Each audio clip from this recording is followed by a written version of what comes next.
माघ शुक्ल पंचमी के दिन श्री पंचमी भी कहा जाता है, महासरस्वती पंचमी भी कहा जाता है। और इस पंचमी का बड़ा महत्व है क्योंकि यह साल के दो गुप्त नवरात्रों में प्रसिद्ध है। इसमें आप चाहें तो माँ सरस्वती की आराधना करके काफ़ी सिद्धियां प्राप्त कर सकते हैं। और गुप्त नवरात्र की विशेषता है कि इसमें तंत्र मंत्र सिद्धियां और विद्यार्थियों के लिए बहुत ही उपयुक्त समय है। यह विद्यार्थियों को चाहिए कि अपने घर में माँ सरस्वती की प्रतिमा लगाकर भी पूजा कर सकते हैं।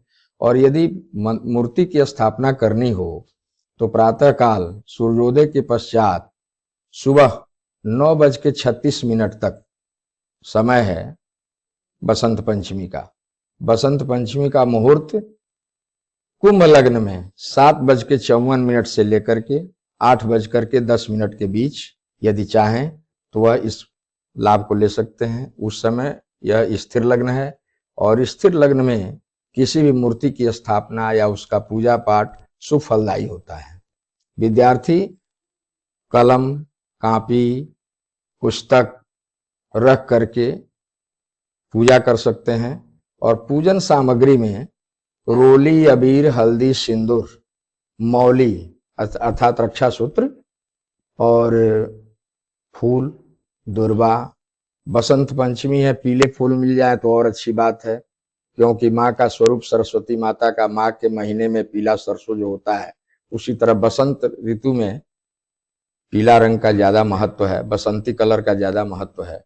और उसमें एक मंत्र का भी जप कर सकते हो, ओम ऐं ह्रीं महासरस्वत्यै नमः। यदि इस मंत्र का 108 बार जप भी करें तो उससे भी लाभ प्राप्त हो सकता है। और इस पूजा के करने से, माँ सरस्वती की आराधना करने से विद्या बुद्धि का विकास होता है और परीक्षा प्रतियोगिताओं में पूर्ण सफलता की प्राप्ति होती है क्योंकि सरस्वती माता विद्या की अधिष्ठात्री देवी है। और किसी भी कार्य को करने से पहले जो गणेश जी की पूजा होती है तो उसमें बुद्धि की प्राप्ति के लिए गणेश माता सरस्वती का पूजन अति आवश्यक है। तो 3 देवियां हैं, देवी लोक से निर्धारित की गई हैं, महाकाली, महालक्ष्मी, महासरस्वती। उसमें महाकाली की पूजा हम लोग नवरात्र में करते हैं जो आश्विन में पड़ता है। और महालक्ष्मी की पूजा आषाढ़ माह के शुक्ल पक्ष में करते हैं जिसे गुप्त नवरात्र कहते हैं। और महासरस्वती की पूजा यह जो है माघ माह में शुक्ल पक्ष में प्रारंभ होती है, प्रतिपदा से लेकर के नवमी तक। उसी में यह श्री पंचमी आती है जिसको सरस्वती, महासरस्वती और बसंत पंचमी भी कहते हैं। बसंत पंचमी के दिन जो सूर्योदय होगा वह 6:35 पर होगा। तो 6:35 से लेकर के 9:36 के बीच यह पूजन कार्यक्रम होना चाहिए, जिसमें कुंभ लग्न हम लोगों को मिल रहा है उस दिन 7:16 से 8:56 तक। इस कुंभ लग्न को स्थिर लग्न कहा गया। स्थिर लग्न में यदि हम पूजन प्रारंभ करते हैं तो वह पूजन फलदायी होगा, हमको बल बुद्धि विद्या की प्राप्ति होगी। विद्यार्थियों से भी मेरा यही कहना होगा कि वे भी उचित समय का सदुपयोग करें, कुंभ लग्न में ही भगवती सरस्वती की आराधना का पूजन करें, आराधना करें। और पूजा शुरू हो जाने के बाद तो कब तक किया जा सकता है, 11 बजे, 12 बजे, 1 बजे तक कर सकते हैं। और लेकिन जो शुभ लग्न है वह कुंभ लग्न है। जितने भी लोग मेष राशि के हैं उन सारे लोगों को सौख्य समृद्धि की प्राप्ति होगी।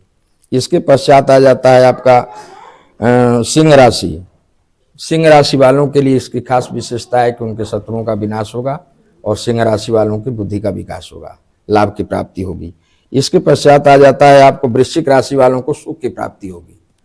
वे समस्त सुखों की प्राप्त कर सकते हैं माँ सरस्वती की आराधना करने के बाद। और एक राशि और है जो मीन राशि है, उनको धन का लाभ ज्यादा होगा। बाकी राशियों के लिए यह बहुत अच्छा नहीं है, फिर भी यदि वे आराधना करें तो इससे लाभ प्राप्त कर सकते हैं। कष्ट में कमी हो सकती है, उनको लाभ प्राप्त हो।